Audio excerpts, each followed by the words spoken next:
All right, so the next chapter is the innate and the adaptive defense. Now remember that it may sound like that this is the immunology chapter, but that we are not going to teach you here. So you have already studied this part in your 3050. So I will use some of the term that you have used in there, like a complement system, that what they are. I'm not going to go and describe all of them.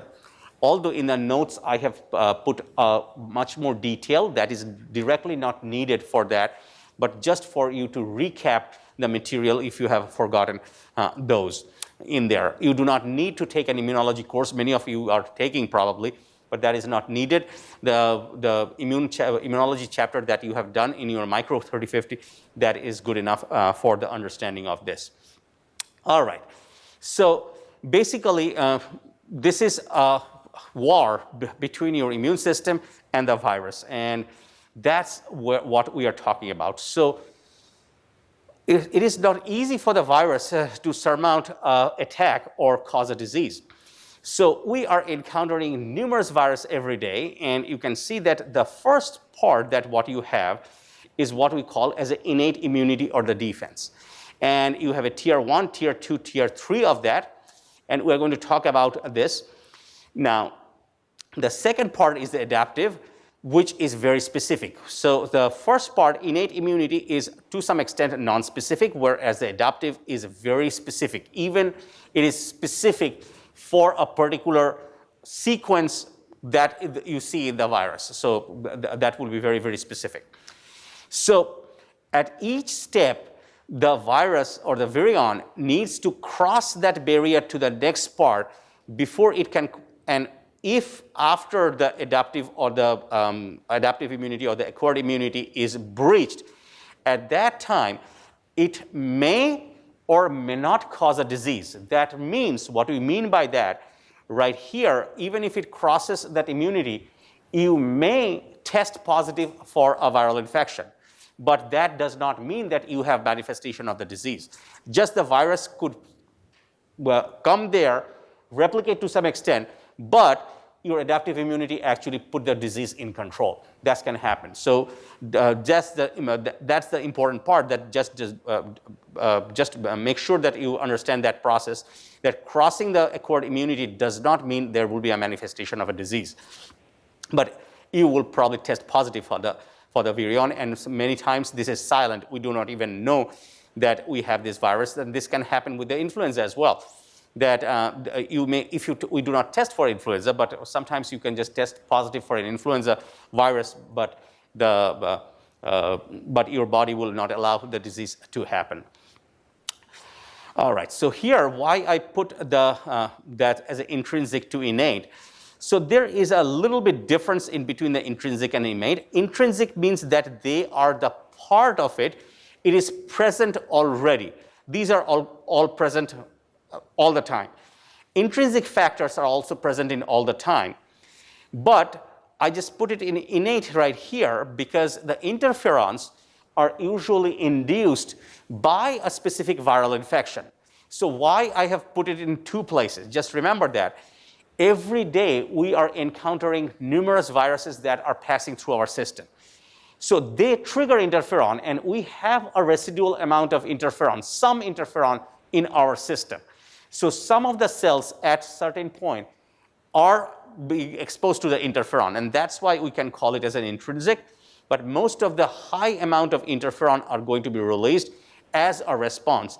And all these different types of cells, they are in there looking for different things, but they will just rapidly proliferate when you have a threat. Basically, that's what we are talking about. So continuous, immediate, and minutes, hours, and it takes about hours or days. So we are going to talk about each of them. So the first we are going to talk about the tier 1, anatomical and physical barriers. I do not need to describe that how they basically block the infection. So you can easily see that you have lots of different portals of entry through your mouth, nose, even eyes, urinogenital opening, even on the vector-borne, the arthropod-driven or cut wounds, even pores in your membrane That kind of the herpes simplex virus can go through the pores as well. So these are all the portals of entry.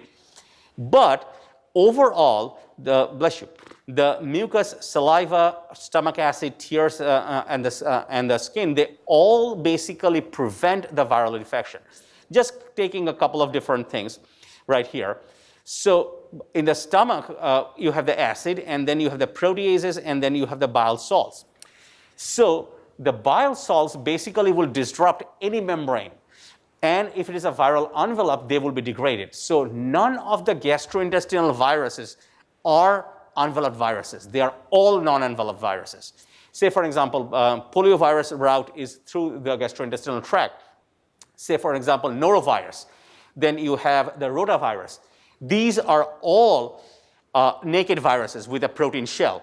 And these proteins are resistant to some of these proteases by some of these spike proteins surrounding, they're not spike protein, I take it back. There are some of the proteins which are sometimes heavily glycosylated, and they do not have exposed protease determining sites on top of that. And that's the reason that they are also very much resistant to proteases as well.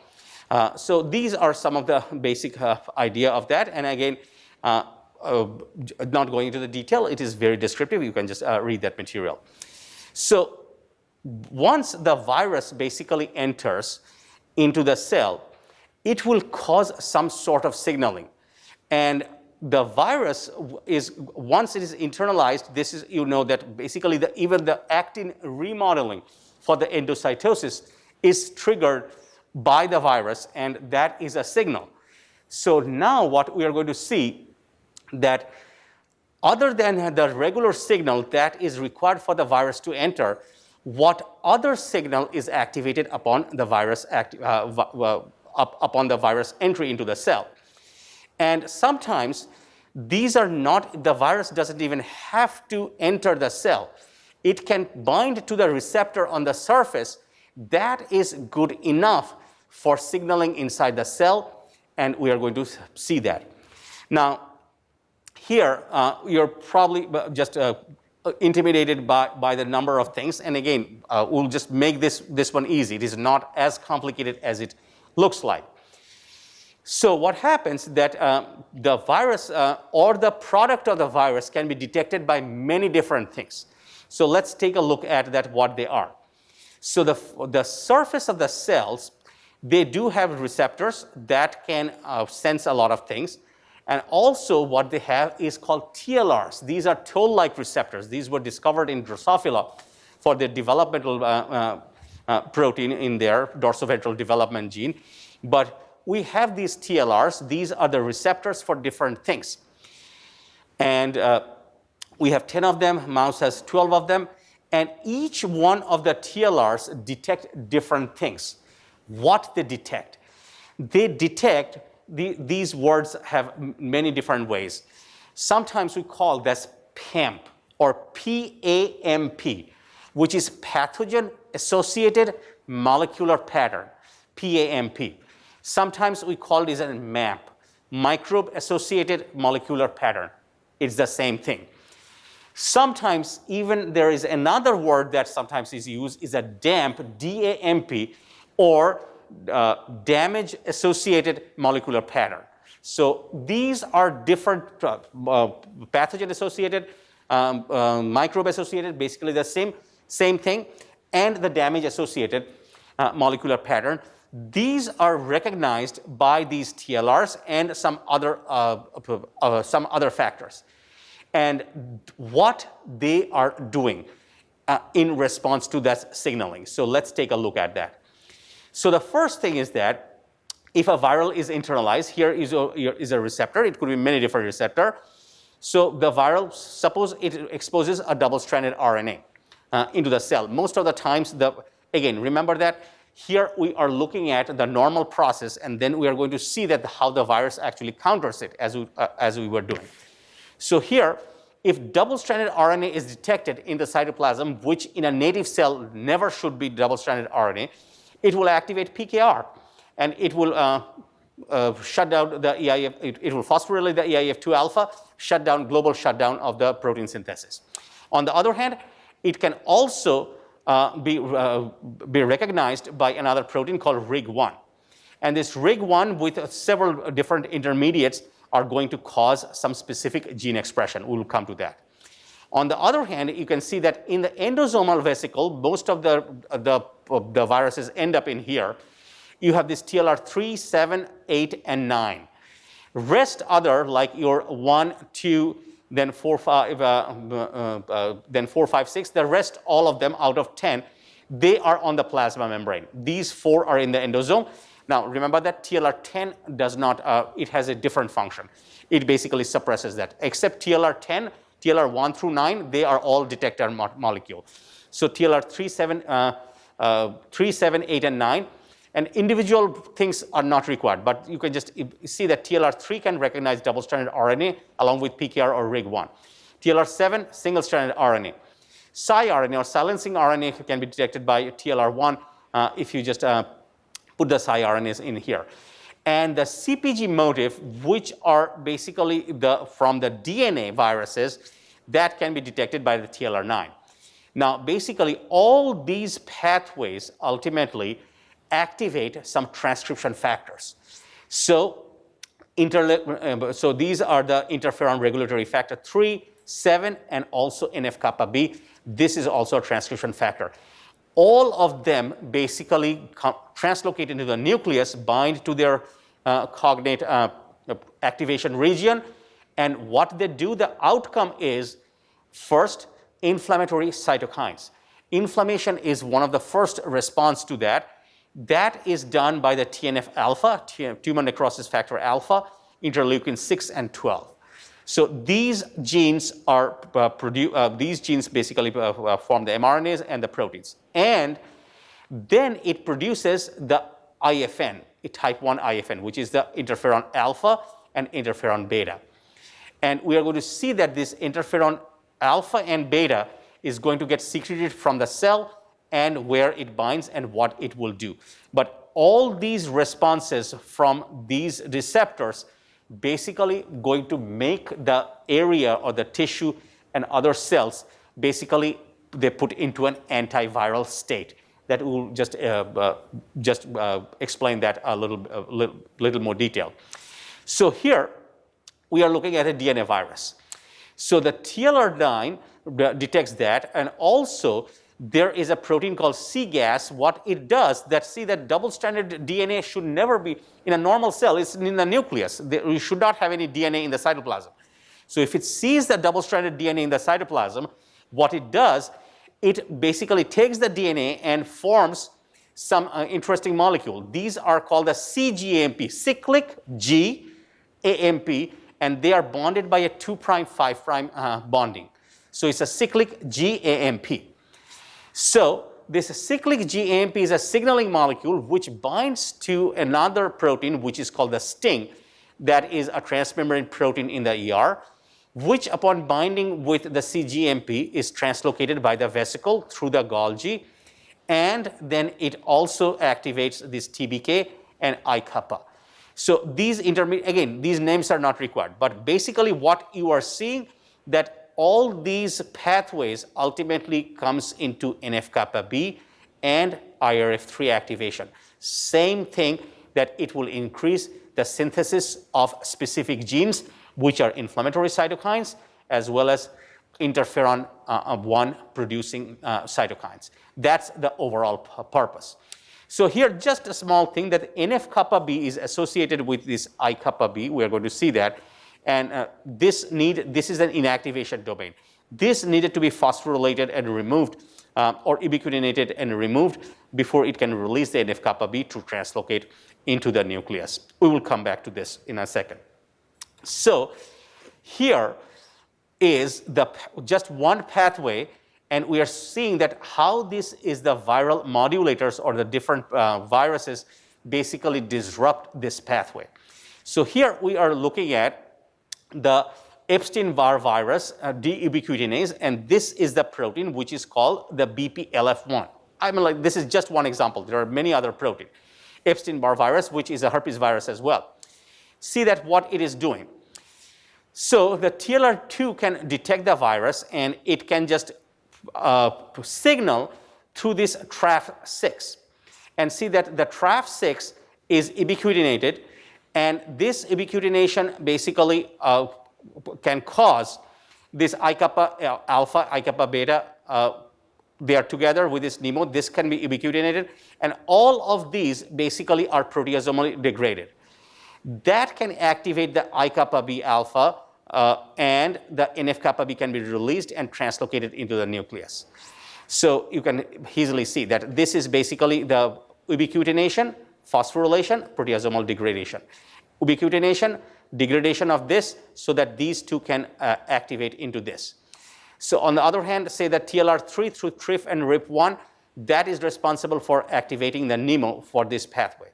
But what BPLF is basically doing, it will block all of these pathways. So all of these pathways are blocked basically. So that is basically the function, and also deubiquitination affects the NF-kappa B signaling. If you deubiquitinate these proteins, the ultimate part is that it will not be able to produce these pro-inflammatory cytokines. This cannot be produced because BPLF is also, there is another protein, A20. These are all blocking these pathways. So that's basically the take-home message. So what the interferon basically does. So think about this way, that this was basically discovered in 1957 in chicken cells exposed to a non-infectious influenza virus, and they interfered with the viral spread of the viral infection to the other cell. So think about this way, that this is the infected tissue.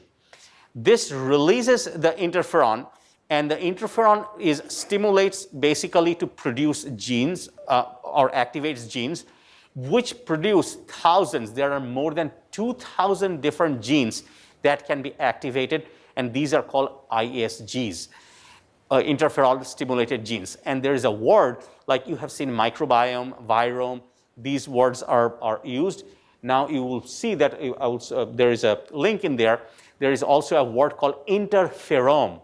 That means that these are all the proteins that can be expressed by the interferons. More than 2,000 genes can be activated. So if you just ask me that what protein is basically produced by the interferon, you can just name 2, 3, 4 of them, but there's 2,001 of them. So we just call them interferon stimulated genes and the protein products. And these proteins collectively basically make the neighboring cells, unaffected tissue, into an antiviral state. That's basically what it is. So think about that this is an interferon defined boundary.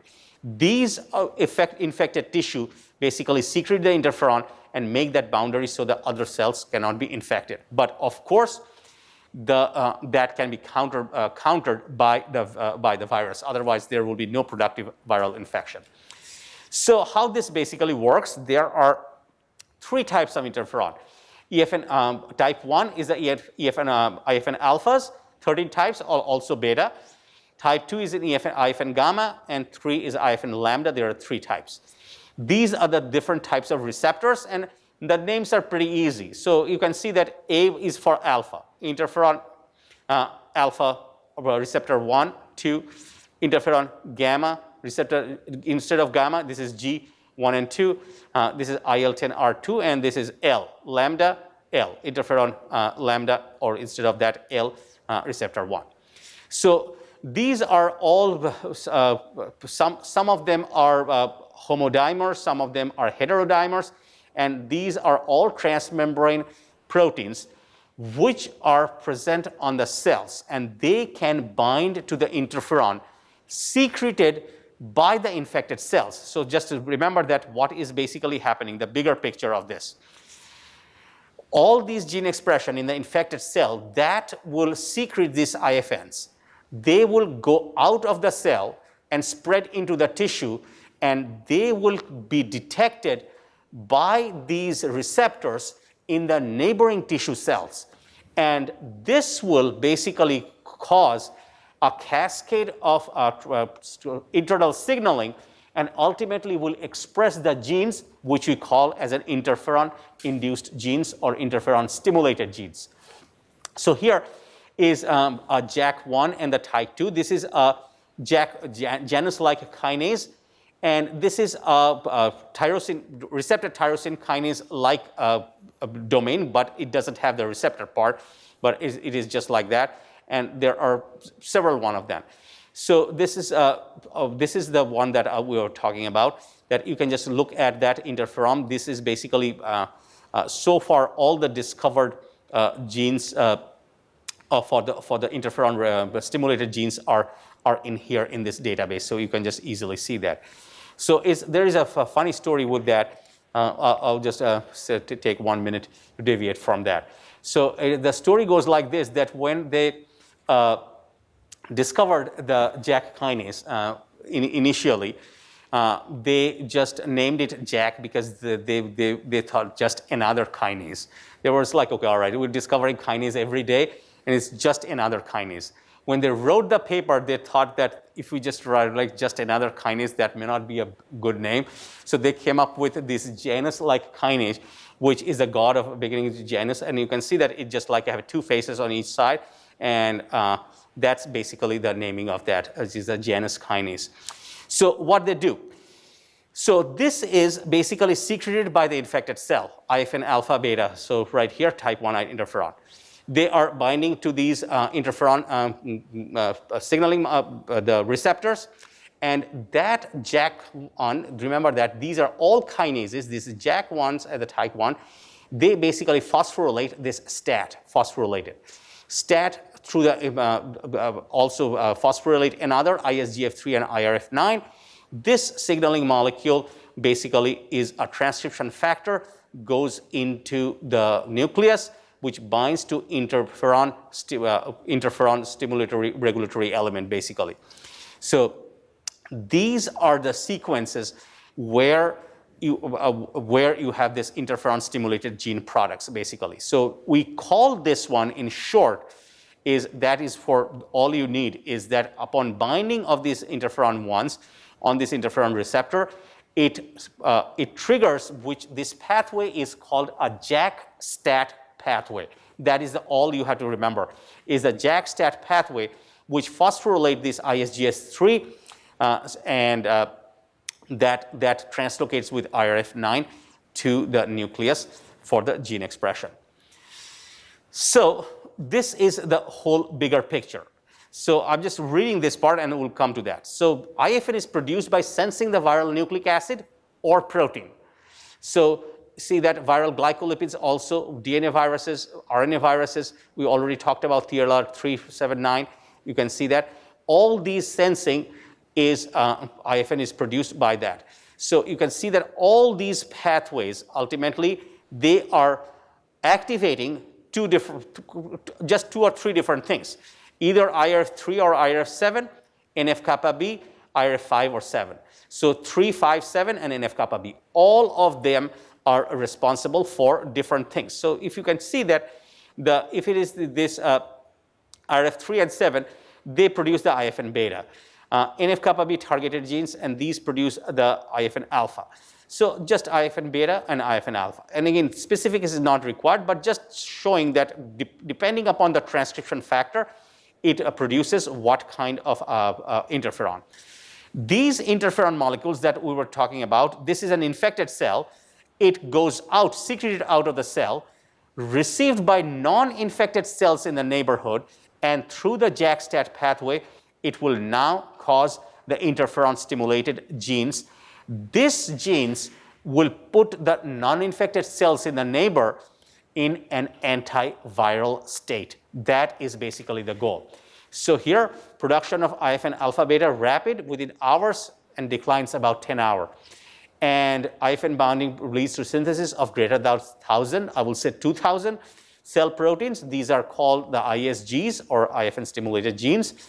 And the PKR, RNase L, are examples of IFN-induced protein with the antiviral function. You have a little amount of PKR in the cell, but once interferon is expressed, the PKR level goes very, very high, which is responsible for the global shutdown for the translation. On the other hand, the RNase L, these also degrade double-stranded RNAs. So these are also produced due to the response of these IFNs. So here, just an overview of that the viruses that interrupt with the cytokine production interfere with cytokine and chemokine synthesis, inhibit generation of cytokines. Some of them encode the homologs of cytokines and block the receptors. Some of them encode soluble cytokine receptors and neutralize cytokines. And some of them alter the cytokine signaling pathway as well. So these are the different ways that you have a mechanism of understanding and responding to the viral infection, but the viral has a countermeasure. And this is the reason that you have such an elegant system, but still you sometimes lose with the virus. And that's why you say that it's an age-old game played by the two masters. So I mean, like, incredibly complicated process, but you have an action and then you have a counteraction. And that hangs in the balance in a disease outcome. So that's all about your interferon. Then we are looking at the innate immunity in the tier 2 intrinsic immunity. And we are talking about these autophagy and the apoptosis. So the autophagy or these processes can be proviral or antiviral. So how it can be proviral? So remember that the autophagy, it basically produces these double membrane vesicles which surrounds the organelles like a mitochondria, chloroplast, and then set them for the degradation. But these autophagy vesicles are produced in the cells upon viral infection, and the viruses use that as a factory for those. So that is proviral. On the other hand, it could be antiviral as well to degrade the viral particle. So here we are looking at that in apoptosis, what happens. Then once due to the viral infection, the cell senses that, the cell undergoes a programmed cell death or apoptosis. And due to the apoptosis, you have the apoptotic bodies are formed, which are basically the fragments of the cell. And these may contain some of the viral particles as well. And these individual apoptotic bodies can be engulfed by the macrophages, which are the sentinel cells, professional antigen presenting cells. And these macrophages can now detect that there is something wrong in there, and they're just going to investigate that what is going on. So this is antiviral apoptosis followed by cellular fragmentation and macrophage engulfment. This will trigger ultimately the adaptive response if it is required. So here we are looking at a very specific tier 2 intrinsic immunity, and it's a very specific protein which is known as VIF, VIF, and this is an example in HIV. So what happens that we have a protein which is ApoBec3. It's apolipoprotein B mRNA editing catalytic polypeptide. You don't have to remember that. Just remember that the short form is ApoBec3. So what happens that, see that right here is an HIV, and this HIV is basically doesn't have the VIF, or it doesn't have the VIF protein. So without the absence of the VIP, what happens, this ApoBec3G, it basically binds with a nucleocapsid. Remember that. It binds with the nucleocapsid proteins of the HIV and packs that inside the virion. So this ApoBec3 basically goes into the virus. It is packaged into the virus.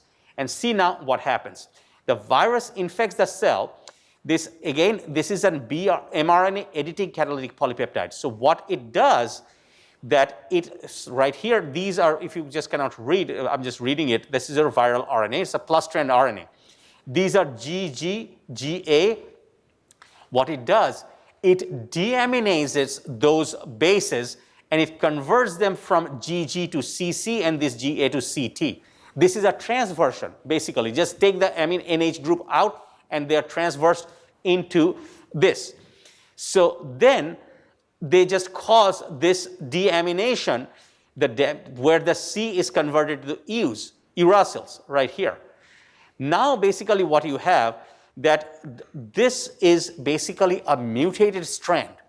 So the virus will now try to synthesize the DNA strand on that and see that the whole sequence, wherever you have these CCs and the A, C, or initially Gs or the As, guanine and adenine, the whole genome is, the whole RNA is hypermutated, and that viral replication will fall apart, no production of the virus.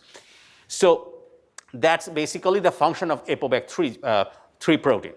But there is a process, the virus counteracts this with this VIP.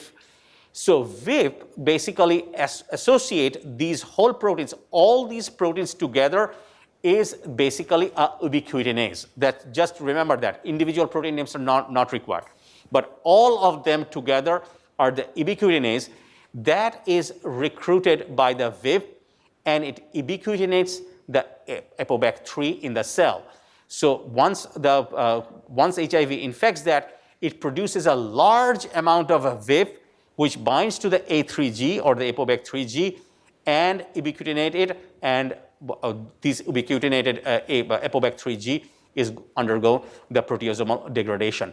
So the cell doesn't have any ApoBac3G, the virus assembles, and there is no ApoBac3G in the ApoBac3 inside the virus, so it will just go normal reverse transcription. So here VIP is basically, with VIP, there is normal reverse transcription can take on, but in the absence of VIP, this is basically the function. So you can see that we have a mechanism and how the virus, right here, the VIP protein, basically counteracts that. All right, so the last one, what we are looking at, is that this is an intrinsic example of epigenetic silencing.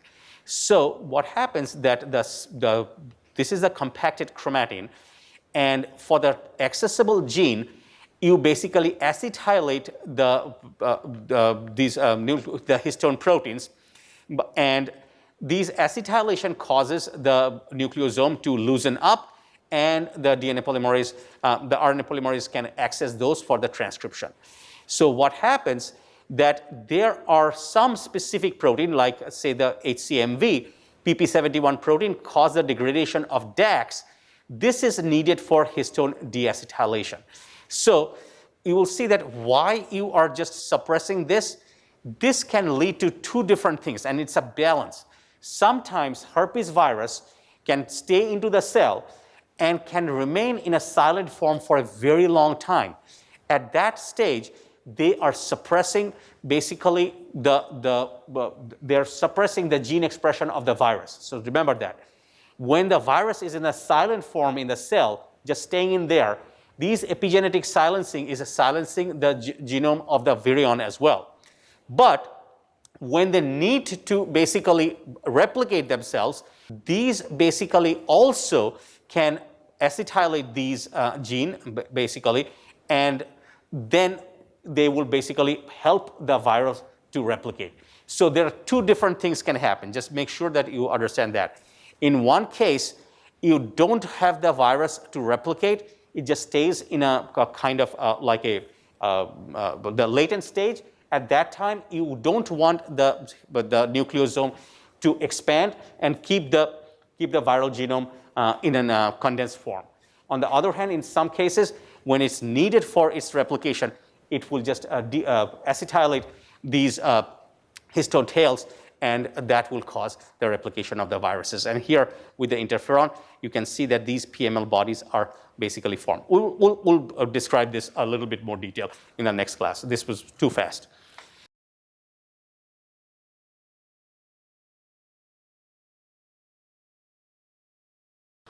All right, so we kind of hurriedly finished this slide, so I just wanted to re-explain this basically.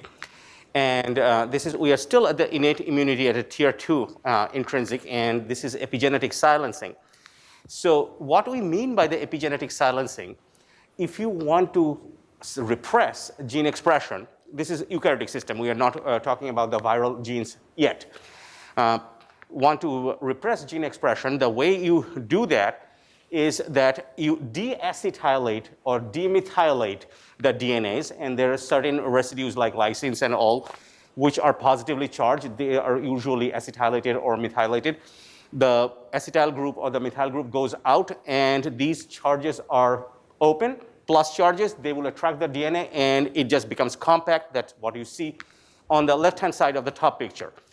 And when the DNA is compact, the inaccessible gene is silenced because basically the transcription factors and the RNA polymerase cannot home in the promoter site. That's the silencing. When you want to express the DNA, what happens that you acetylate these. So basically these positively charged amino acid residues specifically, they are acetylated, and some of the groups in the CPG, some of the regions, these are methylated.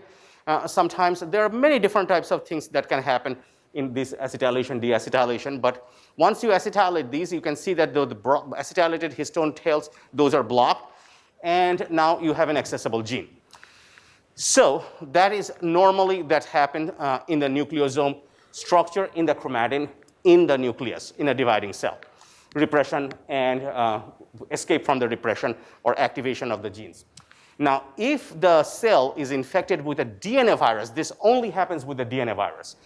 The DNA genome goes into the nucleus, and the cell senses it. There are so many different mechanisms that we have already talked about, like the C-gas mechanism. There are many different types of mechanism.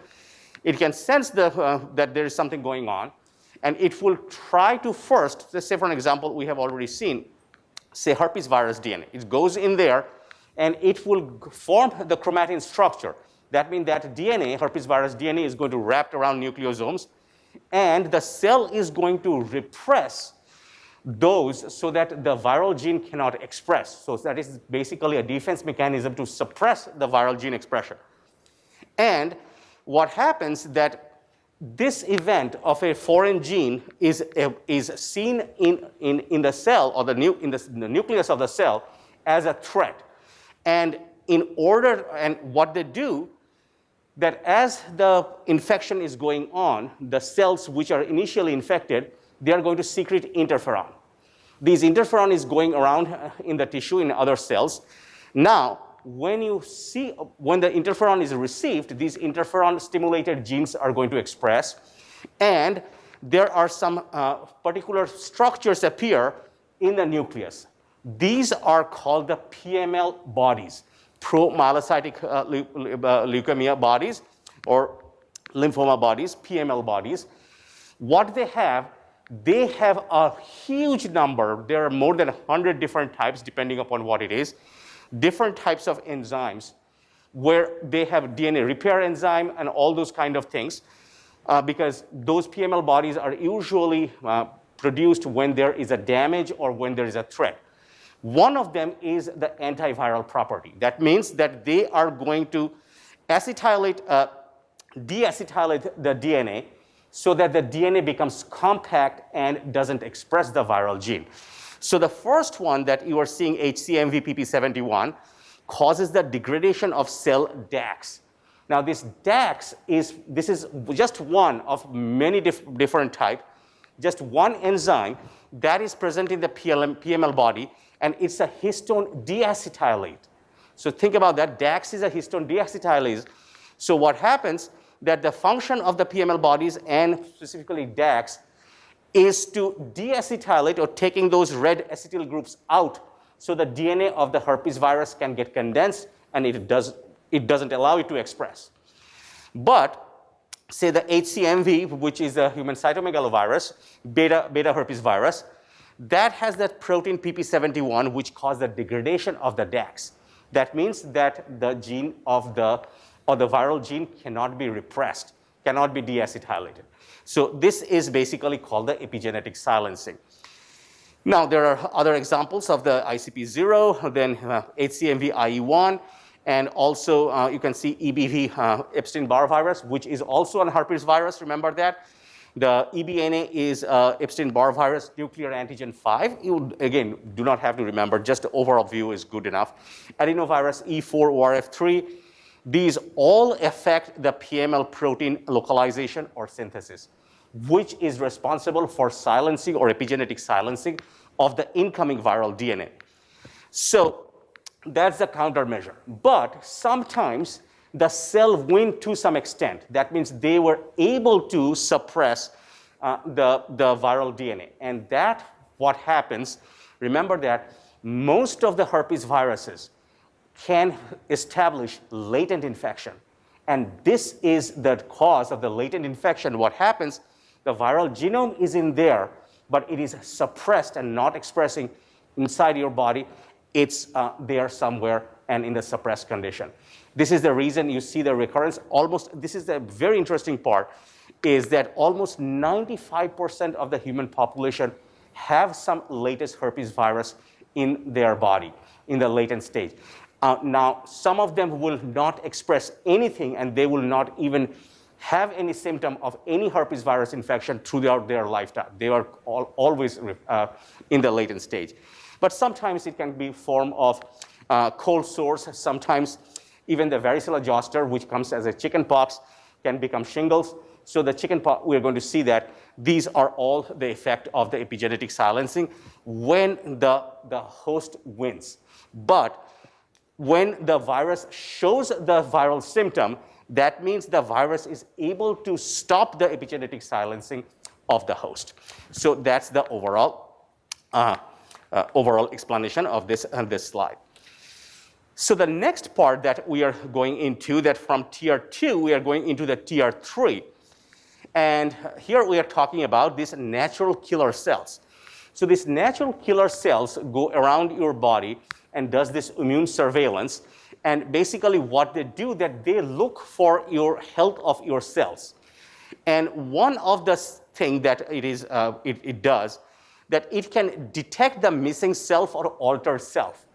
What it means, that it just checks someone and was like, okay, all right, this person was like this, and now this person doesn't look like this, must have a disease or something like that, that you visually can see.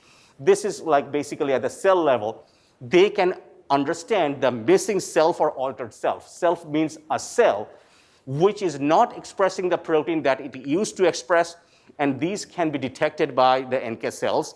And then if it is virally infected, it can kill the cell along with the viruses, because that's basically the only way out. Those are the natural killer cells.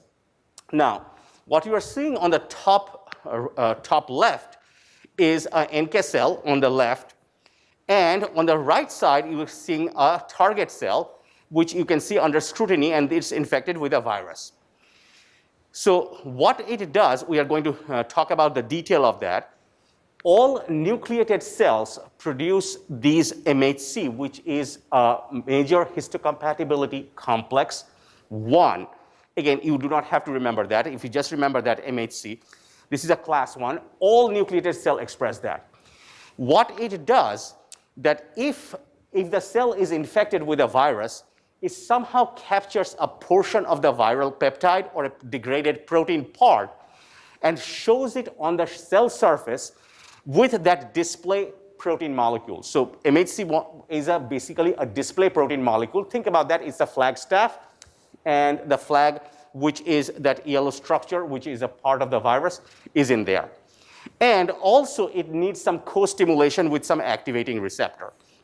So most of the time, what the cell basically does, that if the cell is not showing any of this foreign antigen, the inhibitory receptor basically understands that there is no foreign antigen, the cell is okay, and that's perfectly fine. It leaves the cell. But if the cell shows, just in the case that there is a viral peptide loaded or viral protein loaded onto the MHC, what it basically does, that it will basically kill the cell. It will activate that. And what is that?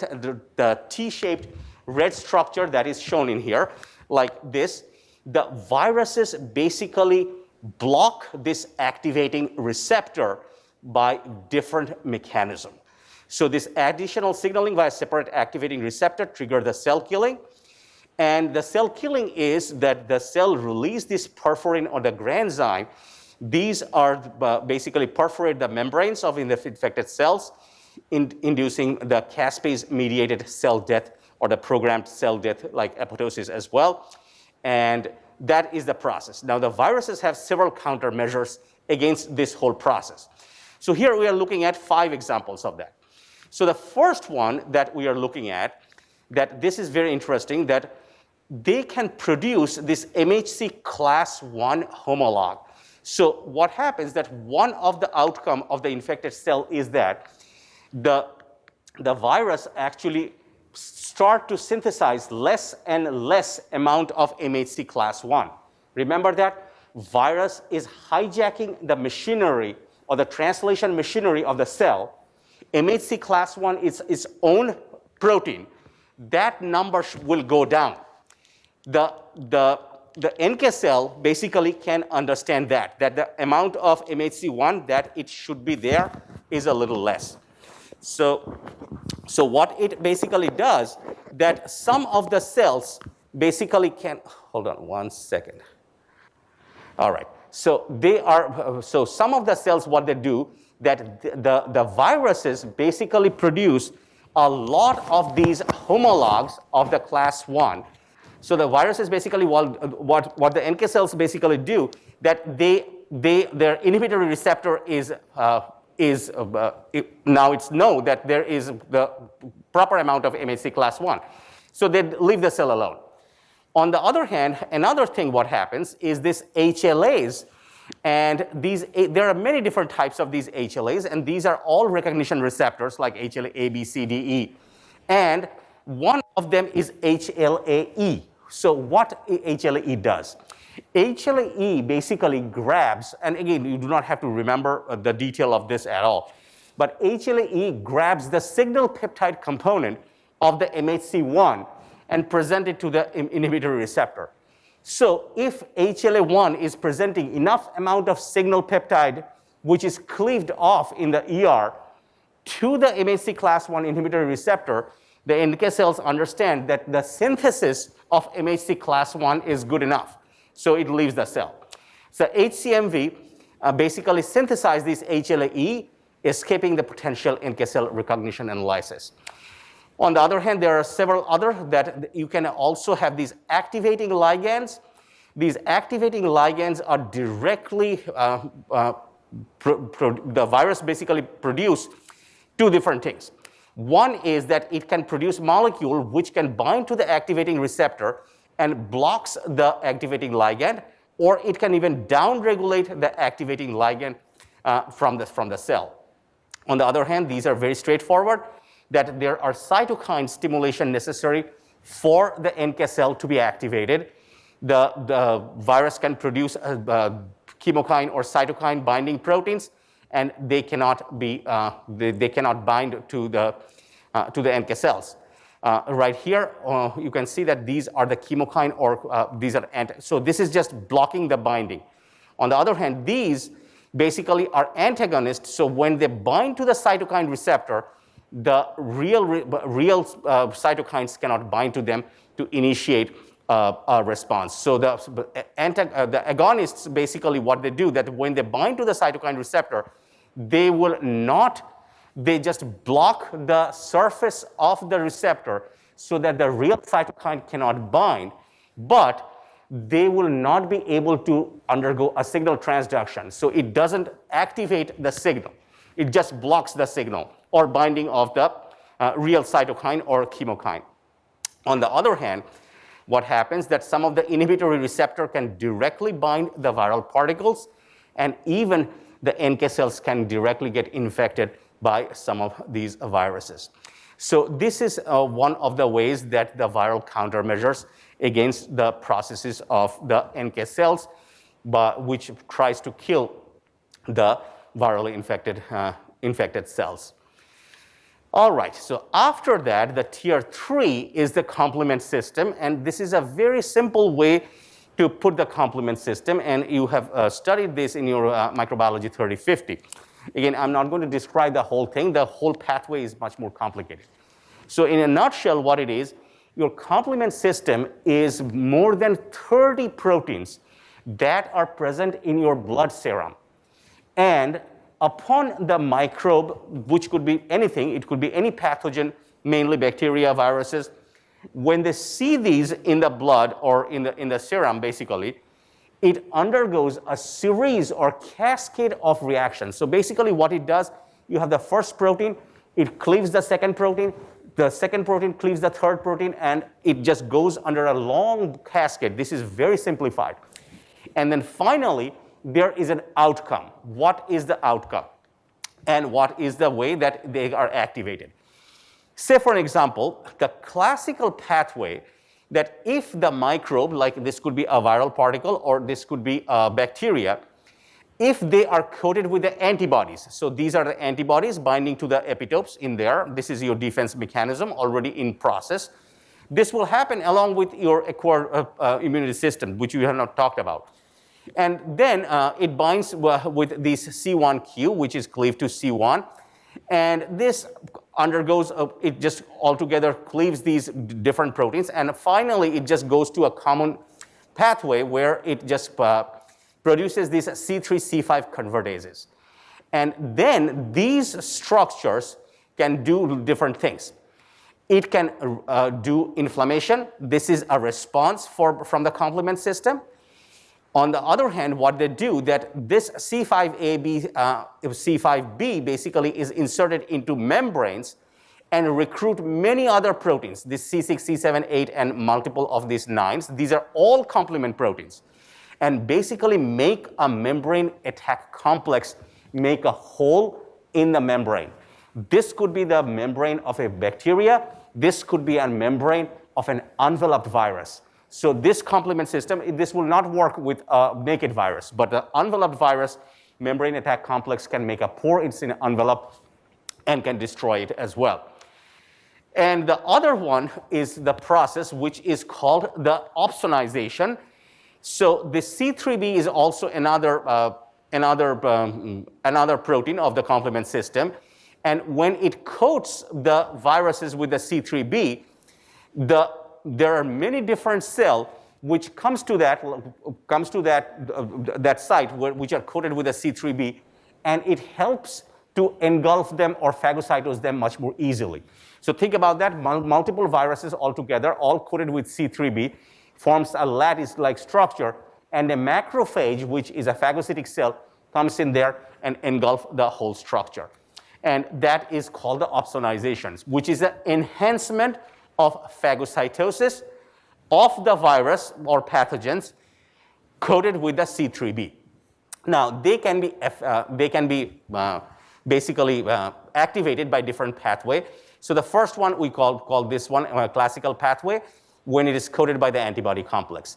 The lectin pathway is that there are specific type of carbohydrates which are signature of some of these pathogens. This could be different types of glycoprotein on the envelope protein of the viruses that can also activate this lectin pathway.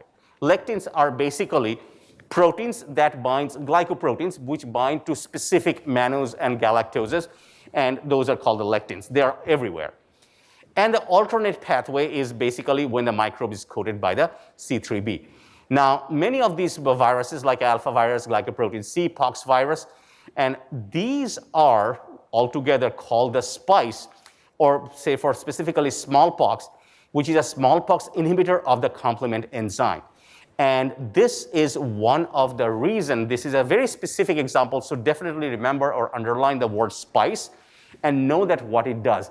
This contributes to the high mortality of the smallpox, which completely shuts off the complement system. So this cannot be in, the other system can work, but this is completely shut off during the smallpox virus infection. So that's your complement system. Now, what we are looking at, that even in the innate immunity tier 3, is that there are some cells in your body which are called these antigen-presenting cells, or we sometimes call them as professional antigen-presenting cells. Means they are designed to present the microbe or its part, the antigen, to the immune system so that it can be activated. And let's take a look at how they work. So these could be phagocytic or sentinel cells like dendritic cells, or macrophage. The APCs present the viral antigens, foreign viral antigens proteins to the adaptive immune cells like a T cells or B cells. Now, first we are looking at these, and let's take a look. That first is a dendritic cell, and the dendritic cell is all over, ubiquitous throughout the body, and it presents peptide or viral antigens or allergens, and we're going to see that to whom it's present and how it is. Then the macrophage. The macrophage circulate in the blood as a monocyte. They come out from the blood in a monocyte, in a monocytic form very quickly, and they establish into the tissue, and they are in the connective tissue, body cavities, lymphoid tissue. They also phagocytose the pathogens, particulate antigens, intracellular, extracellular pathogens, and they even engulf apoptotically destroyed cells, cell fragments along with the viruses and pathogens. They can do that. On the other hand, that what we are going to see, the B cell or the B lymphocyte, this is not the part of the viral, not the part of the innate or intrinsic immunity. This is the part of the adaptive immunity, but the B cell also directly can capture microbial part. Like here is shown as a microbial toxin, which could be a virus, it could be a peptide, it could be a viral antigen. It can also capture antigen and present it to the adaptive system. And soluble antigens like toxin viruses, they are present in the lymphoid tissue in the peripheral blood when there is much more of these, when there are much more of this adaptive response is available at that time.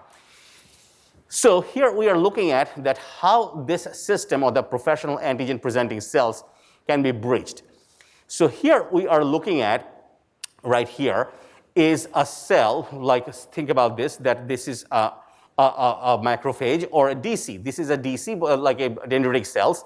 And the DCs, when they are matured, they have these long arms which basically increasing the surface area so that they can present the antigens to the cells of the adaptive system. We are going to see that in a second. Now, HIV directly can infect these dendritic cells or the DCs. And there are two ways. One is this pathway right here with this multipass transmembrane protein. These are either CCR5 or CXCR or CXCR4.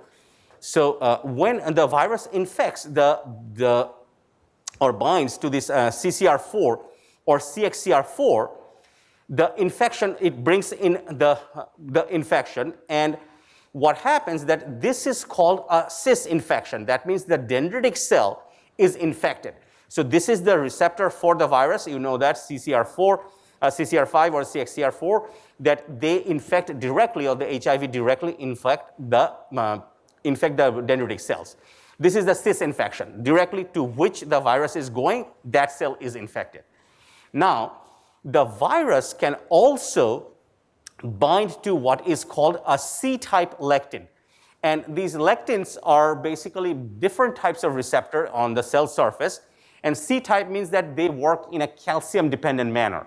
Most of these work on the calcium-dependent manner, but the C-type is like that, and have specific motives for mannose and the galactose. I just put those in the note, but details is not necessary.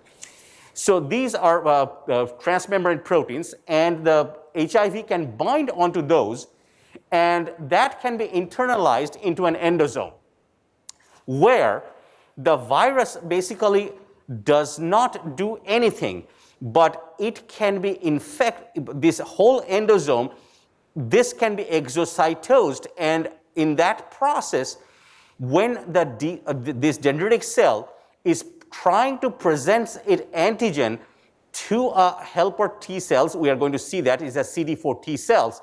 This lectin-bound virus can directly infect these CD4 T cells or the helper T cells. So what we are going to see, that just to summarize, that this is called a trans infection. So again, I'm just repeating that because it's just like we have not talked about the next one. The function of the process is that with the dendritic cell, when it captures a pathogen, The C-type lectin route is basically capturing the pathogen. It is going into the endosome, and from the endosome, the cell or the DC is trying to display it on its surface and present it to these CD4 T cells or the T helper cells. In the process of displaying, the HIV gets out of the cell or the DC and infects the cell to which the DC is basically presenting the virus, which is in case a CD4 T cells. So that's basically what we call as a trans-infection. So this is the process. Now, this will be a little bit clearer when we talk about the next part. We'll come back to that. Then the last part that what we have of the innate immunity tier 3 are the neutrophils. Neutrophils are the largest number of the lymphocytes or the white blood cells that, not lymphocytes, I'm sorry. Lymphocytes are T cells, B cells. Largest number of leukocytes are the white blood cells that circulates. 50% of the white blood cells are neutrophils. Mainly implicated for bacterial infection, but do have some effect in antiviral process. What they do that they can produce this alpha defensin, which can basically neutralize the enveloped viruses. They make holes in the membrane. Burst of oxidative reactive oxygen species, O2 minuses, that can also have the antiviral effect. And also along with that, what they do that they have, this is amazing thing, which is a neutrophil extracellular traps or the nets. This is like, you can just search the internet for some pictures of neutrophil and nets. You can do that. What they do that they just take the cellular DNA of the neutrophil from the nucleus and extend it outside, and it makes a mesh of this uncondensed DNA. And it's amazing that they can trap these pathogens. Earlier, it was known that it's only do that for different bacteria, but now it is known that HIV as well as influenza can be trapped with these nets as well. So this is the control measure of the virus, and here you can see that the neutrophil is winning, the virus is losing in this process. On the other hand, what happens that sometimes these neutrophils are do this over too much, basically. So excessive neutrophil migration activation, and the neutrophil extracellular traps nets is not a problem. But what they do that they also secretes this myeloperoxidase and elastase. They basically destroy the tissues. So that is a pathogenesis when there is overactivation of the neutrophil that can cause pathogenic outcomes. On the other hand, when the virus wins, what it does, the neutrophil dysregulation, it can downregulate phagocytosis, chemotactic activity, the ROS or the reactive oxygen species production. Degranulation means that it will not be allowed to release the destructive enzymes. And what happens that at that time, they also reduce the bactericidal activity. So in these cases, when the neutrophil dysregulation comes out, many times there is a bacterial secondary infection. We see that many times from, say, a rhinovirus, like a cold virus infection, you get a bacterial infection. This is the reason, that's why, that it dysregulates the neutrophil and the bacteria take advantage of that to infect your tissues. And also it increases the programmed cell death or apoptosis of the neutrophil as well.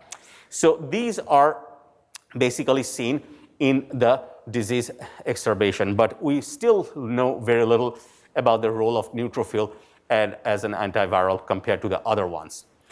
So to summarize the innate immunity, just a very self-explanatory slide, that these are the calor, dolor, tumor, and rubor. The heat is the calor, the swelling is the tumor, redness is the rubor, and the pain is the dolor. These are the four specific signs for the innate immunity. And if you do not have an inflammatory response, you have an inactive adaptive response. And this is one of the reasons what we do that many times in non-infectious or which are not alive vaccines, we sometimes use an alum, which is potassium aluminum. We're going to talk about that somewhere else. Potassium aluminum sulfate which basically cause, sometimes we use mineral oil, some other proteins, and that causes pain at the site of injection, which is an inflammatory response, and that brings in more immune cells. Now, if you now ask that, okay, all right, I took this vaccine, I did not have any reaction, and another person is sick for 2 days, so that means that I have a better immune system and immune response that person doesn't have. It really, you cannot compare that. It is, you cannot compare that quantitatively. So that does not mean that you do not have that one. If you just do not, you will have some kind of reaction to that. Yeah, if it is an immunocompromised person, doesn't have, that's a different things. But the reaction to vaccines directly doesn't correspond to this. And the basic idea is that again, if we just go back to all of these slides, remember that at the very beginning, we talked about this whole different 4 tiers of the intrinsic immunity, and the viruses, which is basically coming over the innate and the intrinsic immunity, they must have at least one agent or one protein that is required for them to achieve this. So that is the outcome of this, that the must encode one regulator of intrinsic innate defense, sensing IFN production, IFN signal transduction, cytokines, chemokines, NK cells, DCs, or complement system. One of them must be breached, otherwise the viruses will not be able to get past the innate or the intrinsic defense mechanism. So now what we are looking at, that suppose this is a hypothetical case where the virus can breach the innate immunity. So here the virus binds to the epithelial cells, endocytosed, and what is happening, that the virus is replicating, and this is spreading the local infection. And now what happens, that these cells will secrete the cytokines, and it will secrete interferon. Now, some of these mature dendritic cells, which is going around doing the surveillance all throughout, they will capture some of these particles, virus particles, and we're going to see that how they do that. They have TLRs and other mechanism to capture them. And also, they are going to get the response of the cytokines. They have cytokine receptors on them, say for an example, interferon receptors, and they are going to, the immature dendritic cell is now going to express the cells. Remember that we talked about that the NF-kappa B or I-kappa B activated genes or the interferon stimulated genes, there are more than thousands. And now some of these genes in the immature dendritic cell is going to express. Now it will become a mature dendritic cell, and what also it will do, we talked about this, that with the MHC class 2, and we're going to talk about detail, it is displaying a small portion of the virus peptide or the protein on its surface, and it will migrate from the local area where it received that virus particle or the part thereof from a cell. It will migrate to the lymph node, which is the nearby lymph node or the lymphatics on the lymphoid organ. And now, inside the lymphoid organ, what you have the T cells and the B cells in the naive state. That means they are basically sleeping. They are not doing anything. The dendritic cell is going to present the antigens mainly to the T cells, and these are a certain subpopulation of the T cell, which are the T helper cells. And these are going to come out and activate the T cell, the T cells, which will send out these cytotoxic T cells or the CTL, and the B cells will produce the antibodies, and these basically most of the time will be able to control the disease. So we are going to see that in a little bit more detail. And also what happens, some of the memory T cells are also established for the future infection, but for some of the viruses, this memory actually doesn't work. We're going to talk about why. So here we are looking at the T cell activation by the dendritic cells that we just saw in the last part. So how these can be activated? So this is an immature dendritic cells. This is by the virus or the viral protein that can bind to these toll-like receptors. Inflammatory cytokines released from the cells that are infected, and also the part of the dead and the dying cells, which can be engulfed by these dendritic cells. So what happens that all these different parts that is engulfed or acquired by the dendritic cell, and here you can see the endocrine, the cytokine receptors. All of them are going to activate this, and one of the thing is that they are going to load these part of the virus on this MHC class II in an endosome and cycle that onto their plasma membrane to display it outside the cell. And they, from this roundish shape, they become these they become this star shaped with, that's why we call it a dendritic cells. These dendritic arms are extended, and this increases the surface area of activating many of these CD4 T cells. And also it's going to secrete the interferon as well. And the antigen is presented by this MHC class II. We already talked about this, and we're going to talk about it a little bit more detail. The MHC class I, we talked about this, that is presented or present in all nucleated cells, where the MHC2 is present mostly predominantly in the antigen presenting cells. That means dendritic cells, macrophages, and the B cells. So the MHC class II is a specialized presentation stuff that we are going to talk about to the T cells. So here what we are looking at, that a naive T cell with the T cell receptor is recognizing the virus peptide or protein part presented to it by the MHC class II. And you have some co-receptor, you have this CD28, this is a co-receptor. All of these interaction together will activate the T cells into a helper T cells. And also to activate that, these cytokines like IL-12, TNF-alpha, IL-1 beta, these are also, which are secreted, and these are also necessary for the activation of the T cells. So that's the overview of that, how the dendritic cells are activated. So let's take a look at that, the overview of the adaptive response, that how this happens. This is your the overview, the whole thing. So think about that these are the antigen. We are starting from the B side on the top, the antigens, foreign proteins, viruses, bacteria, it could be anything. When the vertebrate body basically encountered this, once all of these pathogens or the part or allergens or anything like that, once they breach your innate immunity, the whole first thing, all these tiers, when they're breached, they cannot control that.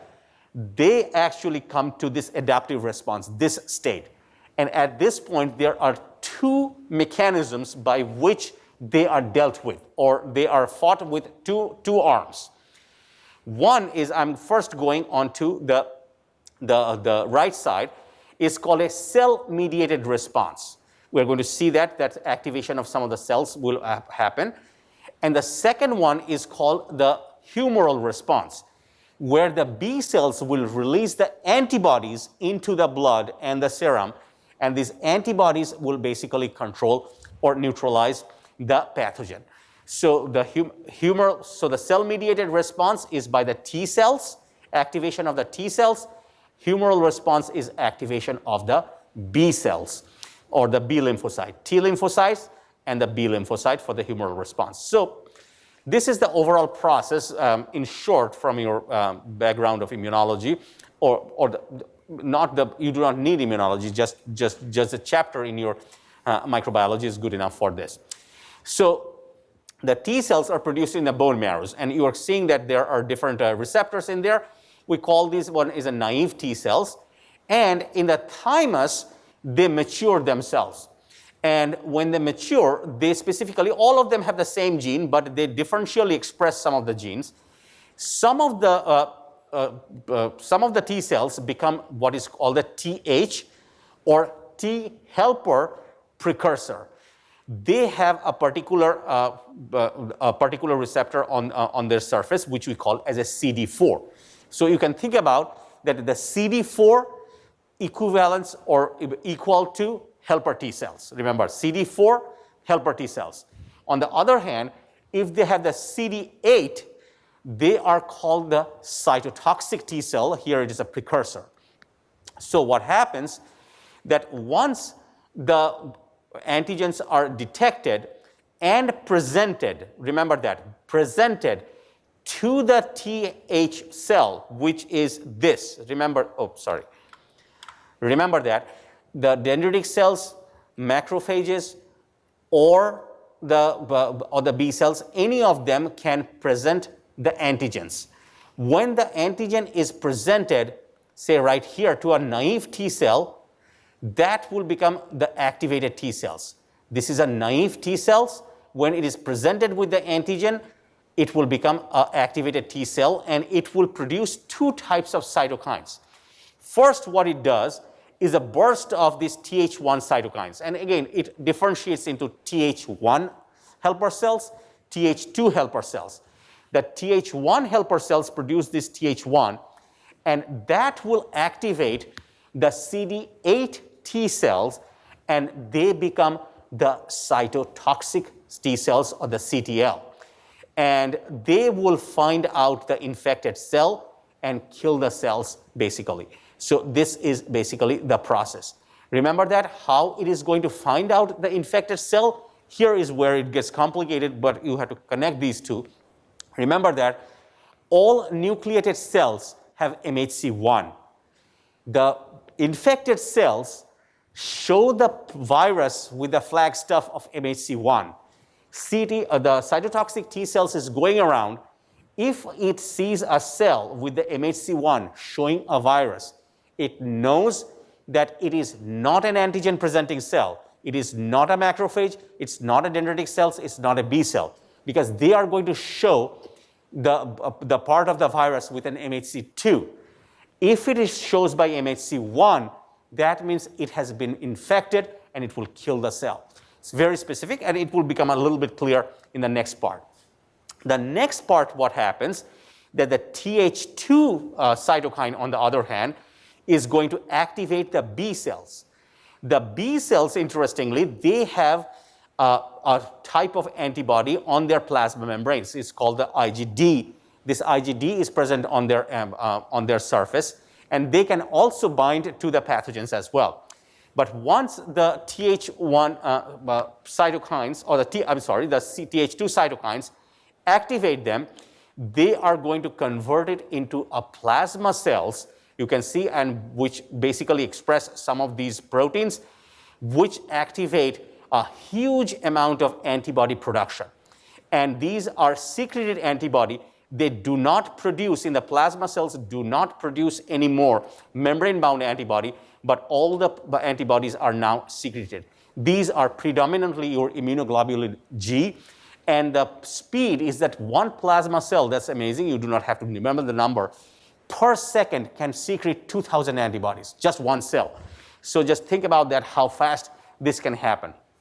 So on the A panel, what it shows, that we have talked about that how the antigen is presented by the dendritic cells. This shows that the B cells can also activate the T cells. So here what you are seeing, that these are the membrane-bound B cell receptor, BCR, which has an Ig alpha, beta, and the IgG together, and we call this whole structure as an IgD isotype. There are 5 isotypes of that. And they bind to the antigen, and they become the clustering of these receptor happen. When the clustering of these receptor happen, they will just undergo a signal transduction, and they will basically, after that, produce not only cytokines, they are also going to display the part of the internalized virus, the part of the virus particle, or the protein or the peptide, with this MHC. And remember that this will be our MHC class 2 again.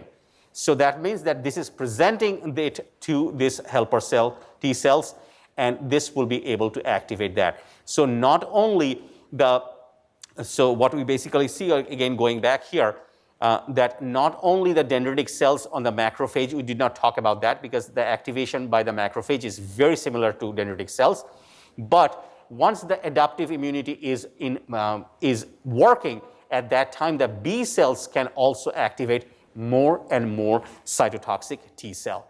So this is happening altogether. So now, how this process can be dysregulated by the virus. So we are looking at this, the T helper cells. The first thing happens is a Th1. It produces a lot amount of cytotoxic T cells. This is the first thing that happens, then followed by the antibody production. Now, here what we are seeing right here is that here is an antigen presenting cells, which secretes this IL-12. We talked about that. And IL-12 basically helps the maturation of the CD4 T cells. These are the helper T cells. These are they are going to release this T helper 1 response, favors killing of intracellular pathogen and the tumors, basically. Now, what happens? There is an IL-10. The IL-10 or the interleukin 10 is a repressor of this activation. This is just a control system that we have, that when the activation or the threat is gone, your body is going to secrete IL-10 so that it doesn't activate the T cells anymore.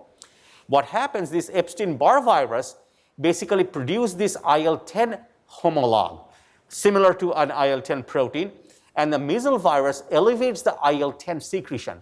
So what is basically happening, that your antigen presenting cells are trying to produce IL-12 to activate the T cells.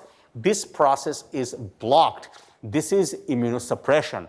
And the measles virus actually shows this immunosuppression, and the classic example that immunosuppression by the IL-12. So what happens, that this is the interesting part, that instead of activating these CD4 T cells, these antigen presenting cells secrete the Th response towards the activating the CD4 T cells on the side, activate the cytotoxic T cells. This is not required because this is activated by the Th2 response, and this favors the antibody production and extracellular pathogens such as parasite or virus particles. So think about this way. Here we saw the Th2 cytokines. This is the first thing that should happen. This is the Th2, which is the B cell activation. This should happen after this. The IL-10 secretion or the virus is basically what it's doing, that it is blocking this process and skewing the process towards this. What is the advantage of this? If you cannot favors killing of the intracellular pathogen, there is such a large number of a virus is produced that even when there is a favor of antibody production or the Th2 response, they just cannot neutralize that huge amount of viral load. So this is basically what is called the skewing of the S-Q-U-W-I-N-G, skewing of the Th response. Instead of Th1, it is going towards Th2. So that's basically the viruses can do, and make two examples of this. So here we are looking at the T cell surface molecules and the ligands that we are talking about. And here only two things that you need to focus on. So remember that this is the CD4 expressing helper T cells. So the CD4 is the receptor. These CD4 receptor can understand a peptide or the viral antigen presented by an MHC class II. So you can just remember 4 and 2. CD4 recognizes MHC class II. Some people go 2 and 4, but again, remember that either 42 or 24. Remember that. CD4 recognizes class II. This is your T helper cells. Along with that, you have these LFA1, CD2, 28. These are co-receptor. These are not needed. We're never going to ask these things in here. These are the co-receptors, and they are present just to check that the T cell is responding to the proper cell. So because if there is some dysregulation happen, it could be very detrimental to your immune system. On the other hand, this is what is happening, that MHC class I expressing the target cell. MHC class I, remember that, MHC class I is produced by all nucleated cell, and it will show the viral peptide only when it is infected. MHC class 2 are the antigen presenting cell. It processes the viral antigen and shows to basically wake up the immune system by the helper T cells. Whereas here the MHC class 1 produced by all T cells, and they basically in the process of infection, they just manage to get some of the viral protein, antigen or peptide and display it, and that is basically its own suicide signal. It just tells that, okay, I am infected, I need to be killed along with the virus. And the CD8 or the cytotoxic T cell can understand that MHC class 2. So 81 or 18, remember that number, CD8 recognizes the MHC2. See that others are the other same, the co-receptors are the same. So that is basically the signal. CD4 activate antigen presenting cells by MHC2 activate T helper cells to activate the adaptive immunity.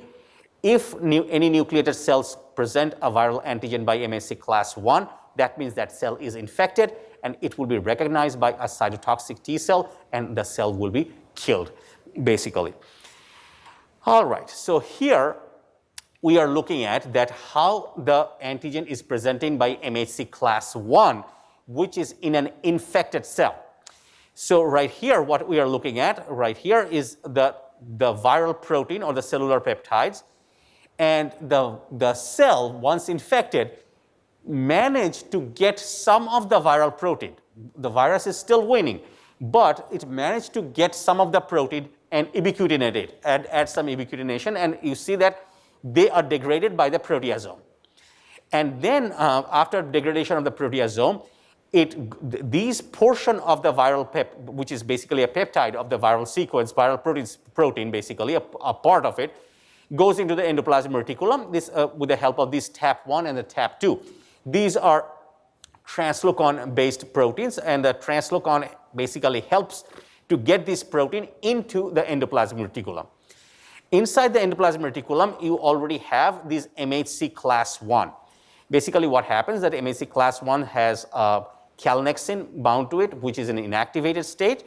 When it gets loaded with this viral antigen, this calnexin basically just gets out and a beta microglobulin chain just added right here. So the transmembrane part is beta 1 microglobulin. Right here, you can see that, and this is a beta 2 microglobulin. Not needed. This is the alpha chain. This is a small beta chain, which is not a transmembrane protein, and the peptide is bound in there. So this is the structures, but this portion is not necessary. But what is important is that once the viral peptide is loaded, this goes through the Golgi, and this goes by a vesicle on the plasma membrane surface. It's now displaying the viral peptide on its surface. CD8 T cells or the cytotoxic T cell finds it and will kill the cell. Now, this is called the endogenous antigen presentation because this is infected by the virus and the endogenous viral protein is degraded and displayed. So this is basically the process of endogenous antigen presentation by the MHC class 1. And here these are some of the, again, you do not have to memorize those, just an idea. The MHC1 synthesis is lentivirus or the retrovirus VPEU severely blocks the MHC1 synthesis. This TAP synthesis function, which brings these viral peptides into the ER, is blocked by these viruses and their proteins. Then MHC1 transport, retain ER, these are the different things that are also affected by all these antiviral, these proteins, which basically block this mechanism. These are the countermeasures. And again, this is just for an example that what are the viral proteins, but again, not needed, you do not need to memorize these. So the next one is the exogenous. We saw the endogenous, but this is an exogenous antigen presentation of MHC class 2 as produced in the APCs or the antigen presenting cells predominantly and some other cells after interferon gamma exposure. This is basically the APCs are your dendritic cells, your macrophages, and your B cells. So here see that what happens, that the viral protein is they are getting the viral protein from outside. So this could be the part of the viral protein, a part of the virus, or it can engulf the virus. The whole virus also can get inside the cell by endocytosis, or the part of the cell with the viral protein of the apoptotic cells, fragments of the cell. They can pick up those and see that this is basically degraded in an acidic endosome by the fusion of the lysosomes. So now the viral protein is degraded into the peptides. These peptides are loaded onto this MHC class II. So here MHC class II is a transmembrane protein already in the ER. When it is exposed to the interferons, they are trafficked through the Golgi, and these viral peptides are loaded onto the MHC class II. It goes into the vesicle and trafficked onto the plasma membrane. Now, this cell, which is an antigen-presenting cell, is showing the viral peptide with the MHC class II.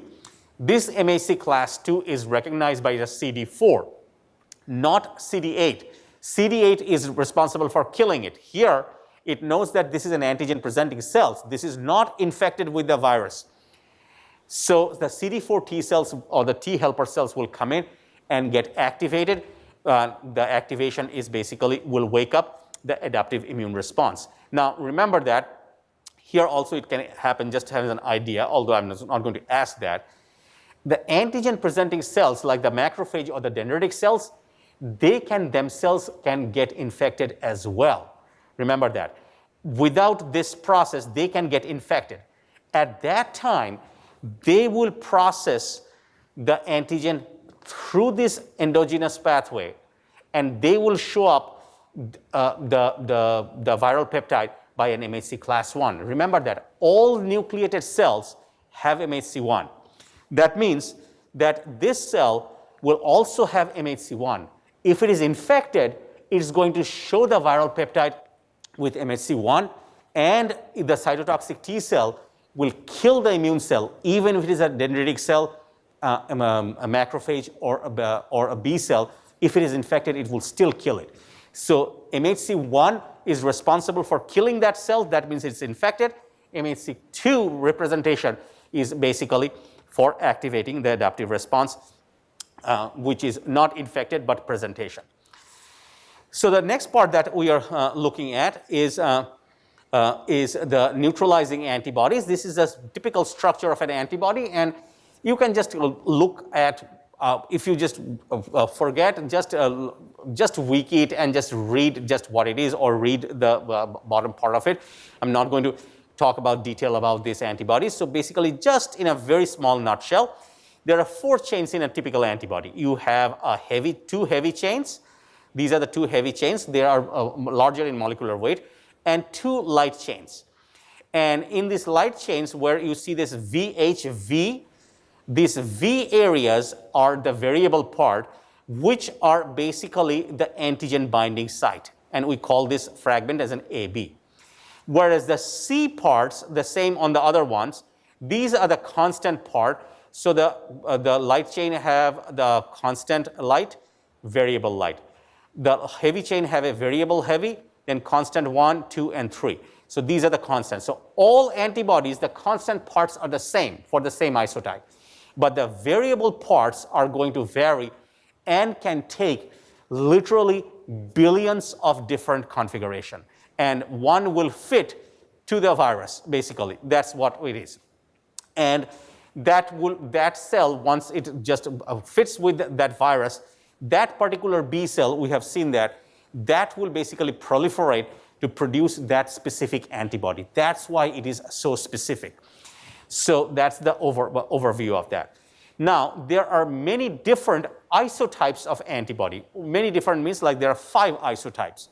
So here, a most typical or most abundant type of isotype, once the adaptive immunity immune system is underway, is the immunoglobulin G, IgG.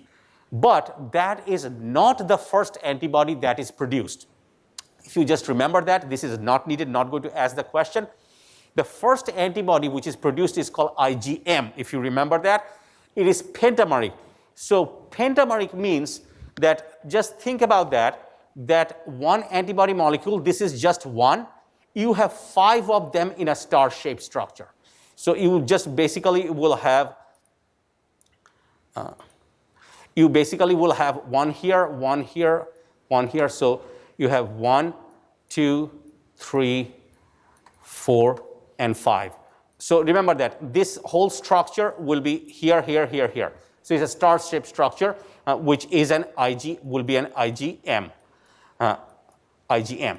On the other hand, here we talked about the next important antibody is IgA. They are secreted antibodies on the mucosal surfaces. These are secreted antibodies. So their structure is like this. So basically, you just think about that this is just a 1. Another one will be just on the opposite side. So this is your 1, and this is 2. This is joined right here with a soluble peptide right here. So these are the antibodies which tries to neutralize the virus in the mucosal surface and all other places. And the IgG is mainly present in the blood and the lymph, and they are going to take care of those in a little bit later. So here, what we are looking at, that this is the secretory IgAs defense on the mucosal surface. Think about that. The mucosal surface means either oropharynx to all the way your respiratory tract, or even your gastrointestinal tract. Gastrointestinal tract, say for an example, poliovirus that infects through the gastrointestinal tract. So what it does, that these mature plasma cells from the B cells, they are going to secrete this isotype, which is the polymeric. Polymeric means they're dimers. Remember that. That's why it's polymeric, IgAs. They are endocytosed on the basal surface of the epithelial cells, which are basically lining your mucosal surface, or which could be the intestine or your lining of your mouth, throat, anything. They're endocytosed, and then by the transcytosis, they're released from the apical surface into the mucous layer.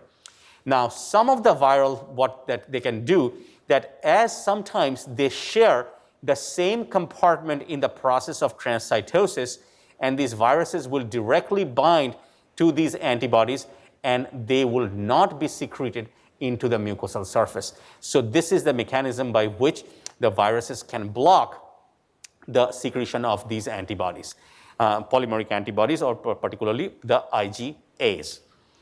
So here is some of the process that finally brings in check an infection most of the time.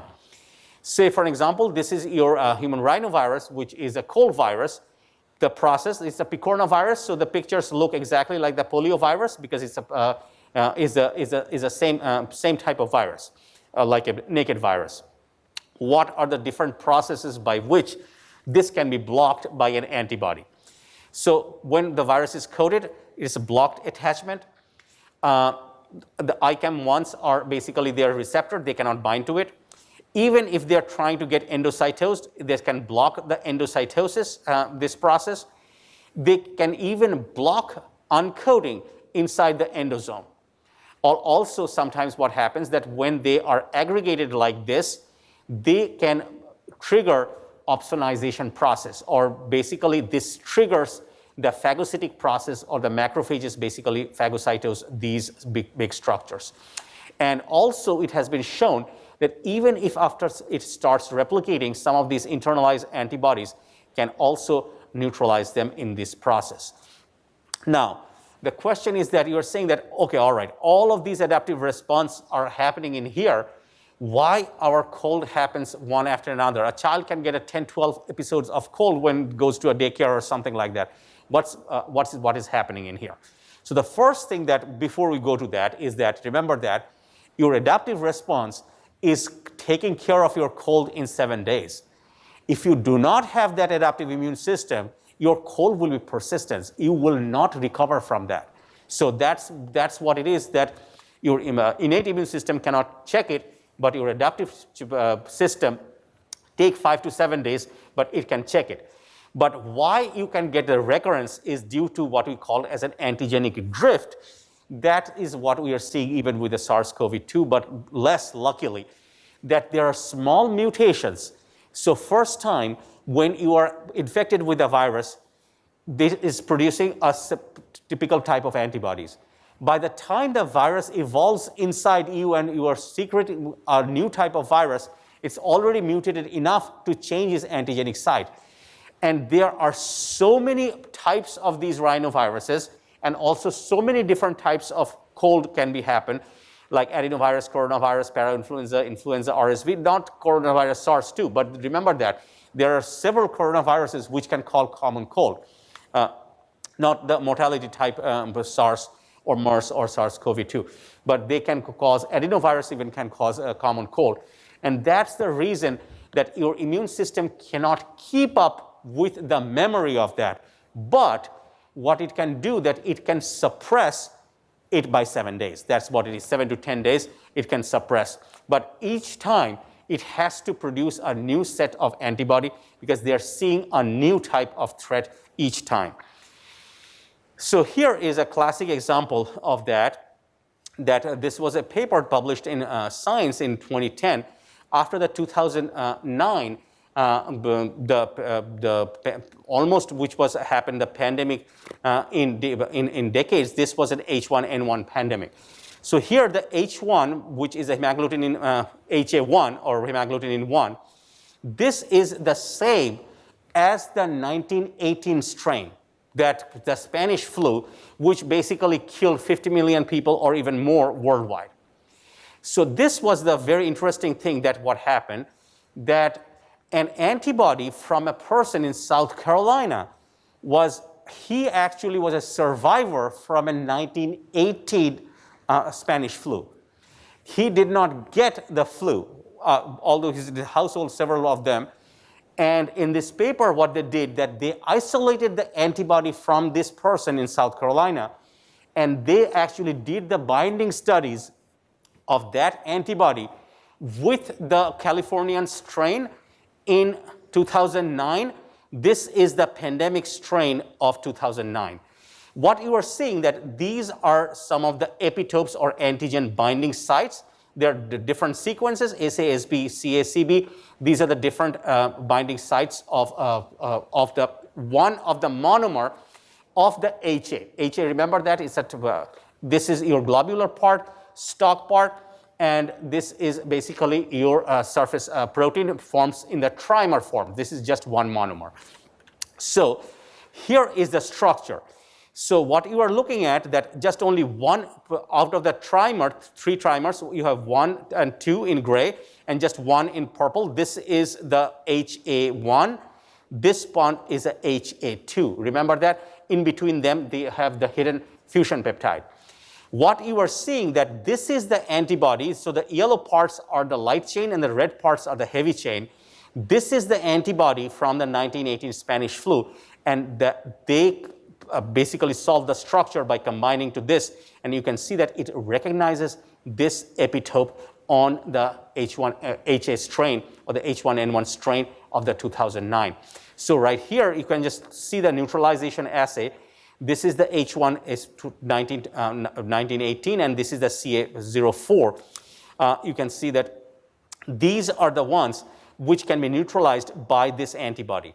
But on the other hand, you can see that right here, these are the other one, the other strains, which are written here, like here. These are the New Jersey, swine, Iowa, Brisbane, Puerto Rico. These are the other, Ohio. These are the other strains. And the antibody cannot neutralize those strains, but it can neutralize that 1918 pandemic, or also the CA04, which is basically the CA04 2009. This is the pandemic strain of 2009 that can be neutralized by this antibody. And of course, it can neutralize the H1 of SC19, of course. So you can easily see that. And that brings to our last slide, is that the adaptive immunity is rapid specific. Innate doesn't have a memory, and the memory is the basis for the vaccination. It remembers, not always, but it does. So this picture is from, do you know who draws this kind of picture? This is Salvador Dali. And if you go to my office, this poster I brought from this time, from the poster sale that happens at the beginning of the Hendrix, I got this poster this time. So it is outside my office. I was like, okay, all right, I'll just put that poster. So that's it. All right, so we will have 2 quizzes due. We will finish the pathogenesis. We have just only 1 slide left. We'll have plenty of time. We have another 3 classes, right, before the exam. We'll have next Tuesday, then we have Thursday, and then you have the next Tuesday. So we'll finish the pathogenesis, do the honors thing later, but we will do the review before that. So that's it pretty much.